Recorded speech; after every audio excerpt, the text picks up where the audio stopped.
जय श्री गणेश। नमस्कार। मैं आचार्य संजय द्विवेदी। मेरे समस्त प्रबुद्ध दर्शकों का मेरे चैनल पर हार्दिक स्वागत है। प्रिय दर्शकों, आज मैं मीन राशि का अगस्त माह का मासिक राशिफल लेकर आपके सम्मुख उपस्थित हूं।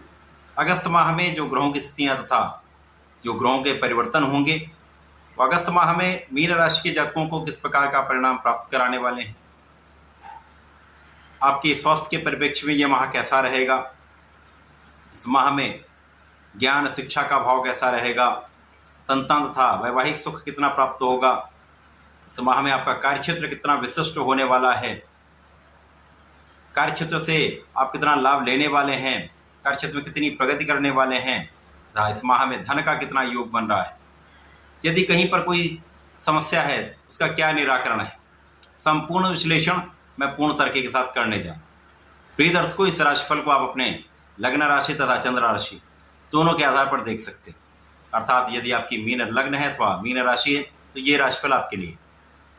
मीन राशि के लिए यदि स्थितियों का अवलोकन करें तो 1 अगस्त को ये स्थिति होगी जब लग्न में आपके राहु का गोचर चल रहा होगा, आपके तृतीय भाव में मंगल के साथ गुरुदेव बृहस्पति का गोचर चल रहा है, आपके चतुर्थ भाव में तात्कालिक समय के लिए चंद्रमा का गोचर होगा, पंचम भाव में सूर्यदेव होंगे, षष्ठम भाव में शुक्राचार्य तथा बुध का संयोजन बना हुआ है, आपके सप्तम भाव में केतु होंगे तथा आपके द्वादश भाव में शनिदेव का गोचर चल रहा है। शनिदेव वर्तमान समय में वक्री अवस्था में आ चुके। इसके पश्चात इस माह का पहला परिवर्तन बुध का होगा जब बुध वक्री अवस्था में 5 अगस्त को आएंगे तथा इनका गमन कर्क राशि की ओर हो जाएगा। 22 अगस्त को ये राशि परिवर्तन करके कर्क राशि में प्रवेश करेंगे। 16 अगस्त को सूर्यदेव का राशि परिवर्तन आपके षष्ठम भाव में होगा जहां पर ये स्वयं की राशि में प्रवेश करेंगे, जहां पर त्रिग्रही योग बनेगा। 25 अगस्त को शुक्राचार्य का राशि परिवर्तन सप्तम भाव में हो जाएगा जहां पर ये अपनी नीच राशि में पहुंचेंगे। 26 अगस्त को मंगल का राशि परिवर्तन आपके चतुर्थ भाव में हो जाएगा। प्रिय दर्शकों, प्रारंभिक समय से ही यदि अवलोकन करें तो लग्न में ही राहु होंगे। यद्यपि लग्न के स्वामी की स्थिति अत्यंत प्रबल है, ये तृतीय भाव में मंगल के साथ गोचर कर रहे हैं जहां पर मंगल और गुरु अति मैत्री के भाव में होते हुए एक दूसरे के बल को बढ़ा रहे हैं, जिसके कारण लग्न की प्रबलता आपको प्राप्त हो। तो कोई बहुत बड़ी समस्या यहाँ पर राहु नहीं दे पाए, परंतु राहु का जैसा कि नैसर्गिक प्रभाव है, एक नेचर है, कोई न कोई नकारात्मकता देते हैं, मन को भ्रमित कर देते हैं, कोई न कोई स्वास्थ्य समस्याएं दे देते हैं, तनाव बढ़ा देते हैं, भ्रम दे देते हैं। तो ये इन समस्याओं से आपको बचना भी होगा, अपने लाइफस्टाइल को चेंज करना होगा, एक हेल्दी लाइफस्टाइल को अडॉप्ट करना होगा। यदि आप सही ढंग से अपने जीवन को चलाते हैं तो बहुत बड़ी समस्या यहाँ पर नहीं हो। मन को भ्रमित होने से बचाएं, अनावश्यक तनाव ना लें। अब राहु का प्रभाव कहाँ कहाँ पर पड़ रहा है? आपके पंचम पर, आपके सप्तम पर, आपके नवम पर, तीनों मुख्य भावों पर पड़ रहा है जहाँ पर ज्ञान शिक्षा का भाव है।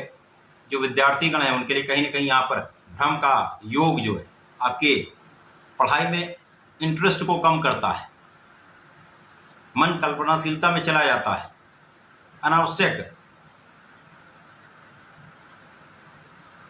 तनाव के कारण आपको विषय से अरुचि होने लगती है, इनसे आपको बचना चाहिए। यहां पर सबसे अधिक जो प्रभाव राहु का नकारात्मक मिलेगा वो आपके पंचम। संतान के कारण चिंता का एक योग बनता है, भ्रम की स्थिति होती है तथा बिना कारण से संतान के लिए आप चिंतित रहते हैं। इसी प्रकार से प्रेम संबंधों के लिए भ्रम की ही स्थिति बनी हुई। यहाँ पर प्रेम संबंध हमेशा से ही इस स्थिति में कष्टकारी होती है। सप्तम पर प्रभाव हो तो जीवन साथी के साथ सामंजस्य बनाकर चलना होगा। यदि पार्टनरशिप में या साझेदारी में आप कोई व्यापार या कोई कार्य करते हैं तो वहाँ पर एक दूसरे के जो संदेह की स्थिति होती है वो कहीं ना कहीं आपके लिए कष्टकारी होने वाली है।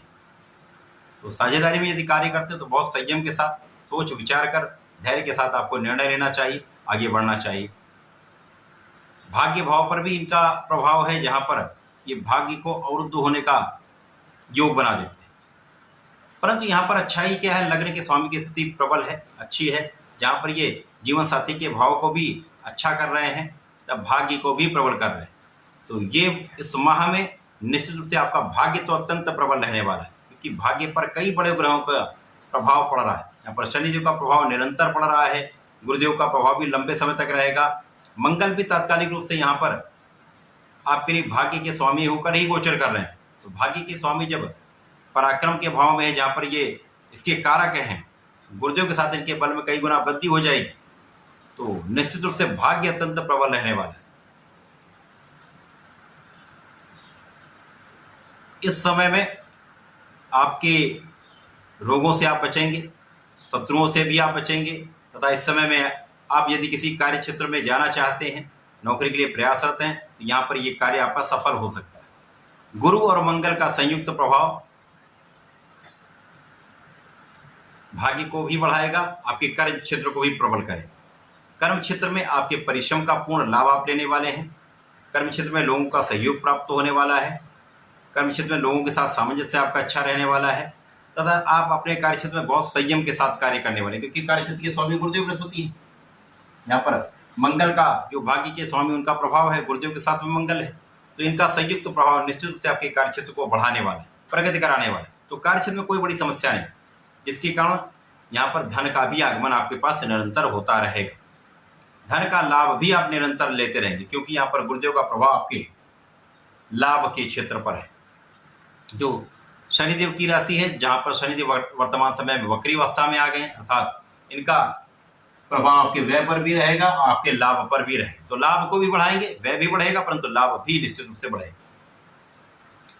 इस समय में आपकी यात्राएं हो सकती हैं, यात्राओं में आपको लाभ भी मिलेगा, परंतु अनावश्यक यात्राओं से बचना आपके लिए श्रेयस्कर है, क्योंकि इससे थकान की स्थिति होती है, स्वास्थ्य पर इसका दुष्प्रभाव पड़ता है। कुछ अनावश्यक व्यय भी हो सकता है, परंतु यहाँ पर धन का आगमन भी अच्छा होगा, जिसके कारण कहीं न कहीं यहाँ पर संतुलन की स्थिति बन। परिवार के बीच में आपको बहुत सोच विचार कर बोलना चाहिए, संयम रखकर बात करनी चाहिए, तथा परिवार के साथ सामंजस्य रखेंगे तो परिवार से आपको संपूर्ण लाभ मिल रहा है। परिवार के सदस्यों का संपूर्ण साथ आपको मिल रहा है। किसी प्रकार से यहाँ पर शत्रुओं का पराभव भी होगा, कुछ ऋण बढ़ सकते हैं, तो यहाँ पर आपको सावधान रहना चाहिए। जो लोग ऋण लेना चाहते हैं उनका ये प्रयास सफल हो सकता है, आपको लाभ मिलेगा। यदा कदा कोई आलोचना करने वाले लोग बनते रहेंगे, परंतु उनका पराभव भी होता रहेगा, कोई बड़ी टेंशन वाली बात नहीं। पहला परिवर्तन बुध का होगा, बुध षष्ठम भाव में गोचर कर रहे हैं, यहाँ पर बहुत अच्छी स्थिति नहीं है। शुक्र मंगल का योग षष्ठम भाव में बहुत अच्छा लाभ दिलाने वाला नहीं। यहाँ पर तो आपका भोग विलास बढ़ेगा, ऐश्वर्य वैभव भी बढ़ेगा, विदेश से लाभ मिलेगा, धन का आगमन होगा, परंतु धन का व्यय भी होगा। तो ये स्थितियां बन रही। यहाँ पर आपको सावधान भी रहना चाहिए, क्योंकि एडिक्शन से और भोग विलास से कहीं न कहीं विवाद की स्थिति भी बनती है। इनसे बचेंगे तो आपके लिए समय कोई समस्या वाला नहीं। जब बुध 5 अगस्त को वक्री हो जाएंगे तो षष्ठम भाव में रहेंगे 22 अगस्त तक। तो तात्कालिक समस्याएं जो आपके साथ चल रही हैं, जो स्किन समस्या, एलर्जी की समस्या अथवा जो मौसम के रोग हैं, उनसे आप बचेंगे, बचाव होगा। 16 अगस्त को जब सूर्यदेव का गोचर षष्ठम भाव में हो जाएगा तो यहाँ पर आपकी स्थिति प्रबल होगी, कि सूर्य को कोई तरह का दोष नहीं लगता है। यहाँ पर विदेश से एक अच्छा लाभ मिलेगा। साथ ही साथ स्वयं की राशि में जब सूर्य होंगे तो यहाँ पर ऋण से विशेष लाभ मिलता है। जो लोग ऋण लेकर कोई कार्य करना चाहते हैं, व्यापार करना चाहते हैं, उनके लिए सर्वश्रेष्ठ समय। सरकारी संस्थाओं से आपको आसानी से ऋण प्राप्त हो सकता है। चाहे यहाँ पर शत्रुओं का संपूर्ण पराभव निश्चित है। यहाँ पर आपकी कानूनी समस्या में आपकी विजय होगी, आप संपूर्ण रूप से बलवान स्थिति में रहने। तो जो स्वास्थ्य समस्याएं भी थी उनसे भी आप बहुत बचने वाले हैं, स्वास्थ्य भी आपका पहले से बहुत अच्छा हो जाए। अब जब 22 अगस्त को बुध पंचम भाव में चले जाएंगे, जहां पर ये राहु के प्रभाव में आ जाएंगे तथा चंद्रमा की राशि में तो निर्बल भी हुए। अब यहां पर आपका तनाव कुछ बढ़ सकता है, पढ़ाई में मन विचलित होगा, कंसंट्रेट आप नहीं कर पाएंगे, क्योंकि चंद्रमा की राशि है और बुध चंद्रमा का वैसे भी आपसी सामंजस्य उतना अच्छा नहीं है। यहाँ पर आपको बहुत संयम रखना होगा, अपने मनोबल को प्रबल करना होगा। अब कॉन्फिडेंस जो होता है वो सूर्य से आता है। सूर्य आपके षष्ठम भाव में है, इनको बलवान आपको करना होगा, सूर्यदेव को जल देना होगा। इस वीडियो के अंत में हम विशेष उपाय भी देंगे, एक महा उपाय, दिव्य महा उपाय, जिससे आप इस समय में विशेष लाभ ले सकते हैं। अब इसके पश्चात जब 25 अगस्त को शुक्राचार्य आपके सप्तम भाव में चले जाएंगे, तो अब यहाँ पर बुध भी राहु से दूषित हो जाएंगे और शुक्र भी दूषित हो जाएंगे। सप्तम भाव में होकर इनका लग्न पर प्रभाव होगा, तो यहाँ पर मन चंचल हो जाता है। यहाँ पर राहु के साथ सीधी दृष्टि के प्रभाव में रहेंगे तो चारित्रिक पतन का योग बनता है, परंतु उन्हीं लोगों में ये योग आपको समझ में आएगा जिनकी कुंडली में ऐसा योग बना। बाकी सभी को इतना चिंतित होने की आवश्यकता नहीं। केवल अपने मन को स्थिर रखें, मन को नियंत्रित रखें, अपने चरित्र पर पूर्ण रूप से नियंत्रण रखें, क्योंकि राहु यहाँ पर मन भटकाएगा, कल्पनाशीलता में आपको डालेगा, तो कहीं न कहीं से समस्या हो सकती है। विशेष रूप से महिला के कारण कोई विवाद हो सकता है, अथवा जहां पर भी आप कार्य करते हैं, साझेदारी में कार्य करते हैं, अथवा अपने ही जीवन साथी के साथ भी कुछ तनाव की स्थिति हो सकती है। किसी अन्य के कारण समस्या हो सकती है, भ्रम के कारण समस्या हो सकती है। आपको बहुत सावधान भी रहना होगा, ध्यान भी रखना होगा। 26 अगस्त को मंगल चतुर्थ भाव में आ जाएंगे, जहां पर ये बुध की राशि में होगा, तो बुध को बल मिलेगा, क्योंकि मंगल ऊर्जा के स्रोत हैं। भाग्य के स्वामी होकर चतुर्थ भाव में होंगे, तो निश्चित रूप से कुछ पहले से अधिक स्थिति आपकी अच्छी हो जाएगी। पढ़ाई में मन लगने लगेगा, आपके अंदर ऊर्जा का प्रवाह अच्छा हो जाएगा। साथ ही साथ यहाँ पर आपके लिए भूमि भवन वाहन का योग बनेगा। भूमि पुत्र मंगल जब चतुर्थ भाव में भाग्य के स्वामी होकर जा रहे हैं, निश्चित रूप से आपके लिए सुख, ऐश्वर्य, वैभव की स्थिति प्रबल हो जाए, लोगों का सहयोग प्राप्त होगा, आपका अवरुद्ध धन प्राप्त हो जाएगा। तो निश्चित रूप से इस समय कार्यक्षेत्र भी विशेष रूप से प्रबल होगा। कार्यक्षेत्र में आप एक अच्छा लाभ लेने जा रहे हैं, परंतु जो मानसिक तनाव है वो बना ही रहेगा। यहाँ पर आपको बहुत ध्यान देना। मंगल का प्रवाह, मंगल का प्रभाव आपके जीवन साथी के साथ भी सामंजस्य रखेगा, शुक्र पर भी प्रभाव होगा। तो जो लोग प्रेम संबंधों में, उनके लिए भी कहीं न कहीं समस्या का कारण बन सकता है। इन संबंधों से बचना ही श्रेयस्कर है। इसी प्रकार से मंगल का प्रभाव आपके लाभ को 100% कई गुना बढ़ाने। तो कुछ अच्छे प्रभाव मिल रहे हैं, कुछ नकारात्मक प्रभाव भी हैं, इनको बैलेंस करना पड़ेगा। उसके लिए इस माह में आपको नियमित रूप से भगवान सूर्यदेव को जल देना होगा, जिससे आपका कॉन्फिडेंस अच्छा रहे, आपका आत्मबल अच्छा रहेगा, तो आप बहुत धैर्य के साथ अच्छा निर्णय ले पाएंगे। साथ ही साथ यहाँ पर आपको नियमित रूप से भगवान संकट मोचन के हनुमानाष्टक का पाठ करना चाहिए। अब भाग्य के स्वामी भी मंगल हैं। अब यहाँ पर संकट मोचन का यदि आप पूजन करते हैं, तो निश्चित रूप से मंगल भी प्रबल होंगे, भाग्य का साथ भी मिलेगा। साथ ही साथ राहु का दुष्प्रभाव भी कम हो। हनुमान अष्टक रोज करिए तथा गणपति जी का ओम गंग गणपतये नमः का नित्य एक माला का जप अवश्य करिए, जिससे आप समस्त समस्याओं से बचेंगे, शत्रुओं से भी बचेंगे, मन भी आपका संतुलित रहेगा, आपके चरित्र पर भी कहीं पर कोई दाग नहीं लगे। आप बहुत संयम के साथ अपने सारे काम कर सकते हैं, किसी प्रकार के दुष्प्रभाव में नहीं पड़ने। तो ऐसा करके समय का उपयोग करें, लाभ लें। धन्यवाद, नमस्कार।